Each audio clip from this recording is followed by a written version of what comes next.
Howdy everybody. I had a few requests to make a few videos of sort of processing the harvest, something that I can upload late fall and winter to keep my channel going a little bit longer.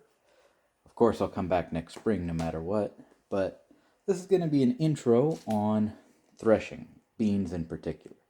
These are my rabbit beans, potawatomi tribe. I'm probably mispronouncing that, but this is just going to be a calm, long format explaining these beans, or at least threshing these beans.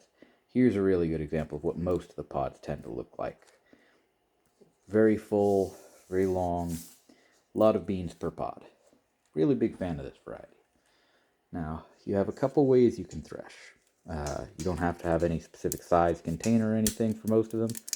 The most basic way, nice to sit down as a family, watch a movie, or just listen to music, and enjoy YouTube videos like mine. Do something to pass the time, and you can just sit here, split one by one. The chaff can go back into compost or just thrown around the garden as some light mulch, but I tend to just squeeze top and bottom, squeeze, and they pop, pop, pop all along it. You can kind of see the gaps. And then I just dump them right in. Now this can be saving for seed, or this can be saving for food. This could be how you store for winter. Now, there's nothing wrong with doing it that way, but let's say you're doing this to feed yourself. Not just like an occasional meal, but if you are producing enough of this that it is a major part of your diet. Maybe you eat 100 pounds, couple 100 pounds of this a year. It's your weekly or daily soup bean. This little amount that I grew off of one plant just isn't going to cut it. This was about a week's harvest from one plant. It's a good yield, but I'd need a couple 100 plants to really feed my family for a prolonged time. And you can imagine processing 100 times this one at a time. Your fingers will be tired, and you're going to be using a lot of time. So the next method of threshing is most efficiently done by putting it on top of a tarp and stomping on it or hitting it with sticks. That's what nunchucks and the original peasant's flail were for. Flail, like the weapon, were used to lay out a bunch of bean pods, and you would just smash them with the flail to smash the holes off, and then the wind can blow away all of these thin shells. So I'm not going to do all that and make too big of a mess because I am filming indoors for you guys, but to give you an idea,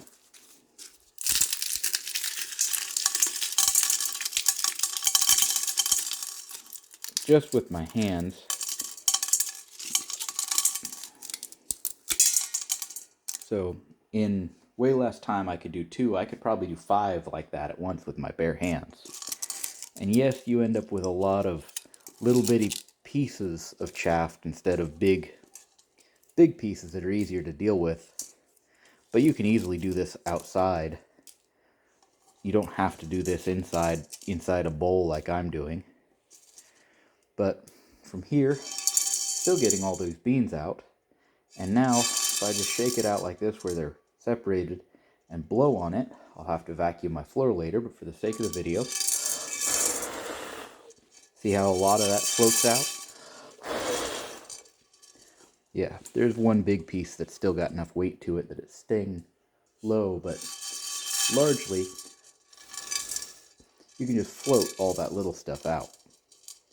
So, same sort of thing, you can put it all in a pillowcase and just crush it all up with your hands. Dump it all through, have some wind or through a fan, blow it through a fan, and let the wind take care of it. You could do something like that to help blow away a lot of the chaff to, remove these problems. Or you can just throw them all in a big container and use your lungs to blow away the excess chaff. Sorry if I seem distracted. I have cats in the room with me. Love cats. But, so here, this is just 4 bean pods so far. It's not a ton of beans, but it's a little bit. I could just crush all these in my bare hands, or put them inside a pillowcase and just stomp on them or punch them. There's all sorts of easy ways to process a lot of this quickly. But I just wanted to share the concept of how do we thrash these things. Any way you can think of that's efficient to do it is a success. Oh, I've got, yep, cat help. But, no. There are people that will crush their pods or their grains. You use similar techniques for grain and put it in a big column with wind blowing in the bottom and then a separate chute off the side. The wind blowing against all the chaff blows it up and away while the heavy grain falls through. You can put this stuff through something like that to get rid of the excess chaff, however you want to do it. But in essence, all we're doing is a faster way of doing this. Opening it up and dropping them in. So, there's the concepts. You can create as complex or as simple way to do this as you like. You can sit at home before each meal and you can do them one by one. Maybe sit around as a family once a week and do as many as you need for the week for a family. Just sit around while you watch a movie. You know, I'm the kind of person that always likes to have something to fiddle with. I don't like to just sit and watch stuff. I've got to fiddle with something. So this is a perfect thing for someone like me to do. Or you can make it hyper efficient. If you don't have the time or you don't enjoy sitting around shelling beans by hand, well, you don't have to. You can crush them all up in bulk. Oh, bean tried to escape me. Yep, crush them all up in bulk. And then separate out the chaff instead. It's all about whatever method you prefer to process your beans. But here we are in just a second. I've already got, I don't know, decent little amount. So, yeah, thank you for joining me for my little bean processing video, bean processing moment. Oh, cats keep getting into things. These aren't, you can hear how they plunk instead of clink. Those are a lot less dry than some of the others, so they're probably a little larger, a little lighter. They'll darken up and dry up, and they'll be just fine whether you're storing for seed or whether you're storing for food. Once these things are this dry, even if they're not truly totally dry, the plant isn't sending them any more nutrients. It doesn't actually benefit you to leave them on the vine any longer than they already have been. So, hope you enjoyed the video. Hope it wasn't too boring. But, yeah, if you plan to grow large portions of your own food, these grains are a great option to do so. You can also, I should actually cover that. You can also thresh them and leave all of the spent stuff with it, all this chaff, and just crush it all up and throw it to something like chickens. Throw it to turkeys, things like that. They will sort through the chaff and root through the chaff and dig through it, and they'll find all the beans on their own. So if you're growing beans as a protein source for your animals, you can just go ahead and keep all the beans in one spot, keep them all in their protective cover, and just throw them all to the animals. Larger animals will eat the dry pods in with the beans. I can't advise as much about large animals. I don't know how good for their diet this is. I know that a lot of large animals consuming too high value of a food will give them tummy upsets and tummy problems. So you have to know what you're doing and measure your food well if you're going to be feeding large animals these beans. But yeah, you can do things in all sorts of efficient ways or less efficient ways, whatever works for you, whatever works on the level of production you're doing. But this is just what I do right now at my current production level. In future years, I want to be growing nearly all of my family's food. I'd like to even reach a point that I am growing all of it. One advantage to doing things this way, you see that discoloration and lumpy bean? I can't guarantee what happened, whether a bug got to that bean or whether it got wet somehow, but that bean is probably no good.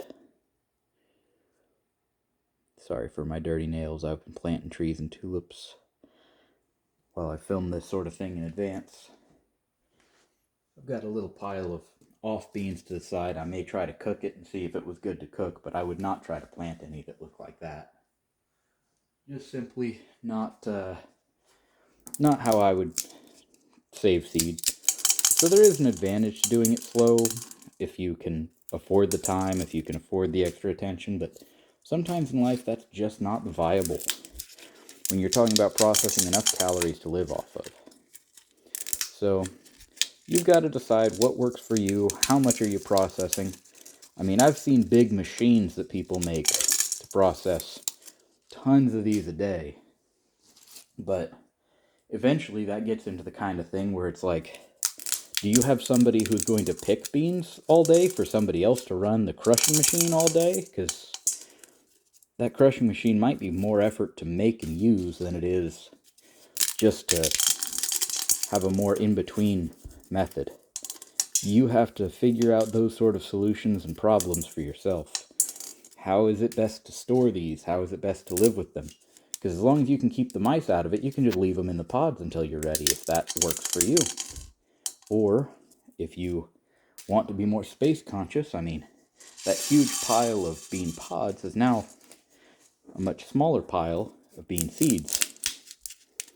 So this is more space conscious. How much space do you have? How much space do you need?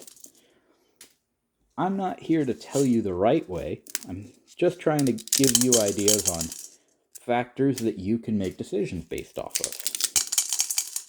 And if it's not obvious, you can do them one by one decently fast. They don't have to take forever. But certainly, if you want to thresh a bunch at once, you could have done everything I did there. You probably could have done 3 or 4 times that many inside of a pillowcase and just stomped on them for a few minutes, or swung the pillowcase at a pile of cement or a couple rocks and just broke them up and then separated them in a fraction of this time. I mean, this video has run on 13 minutes, and, you know,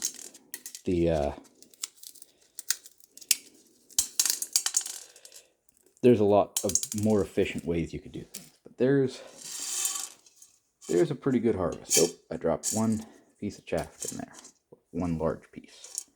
So there we go. Huh.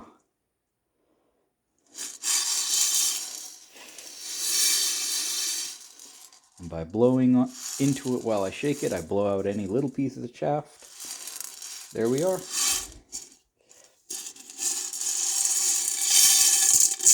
I don't know how much that is, a couple cups. And of course, these rabbit beans are in the black-eyed pea family. So just like black-eyed peas, just like pretty much all beans, if you sit there and you let them soak up water, you soak them overnight, they'll almost double in size. So you can get a whole lot more food out of that than it looks like. That's not like gonna feed you for any real length of time, but that could be a meal. I'm probably going to save it all for seed. I may even sell some of this on my Etsy shop. Alright, well, hopefully my ramblings taught you something, gave you something to think on, gave you something to work with. I'll talk to you in another video as soon as I can. Have a great one, everybody, and goodbye.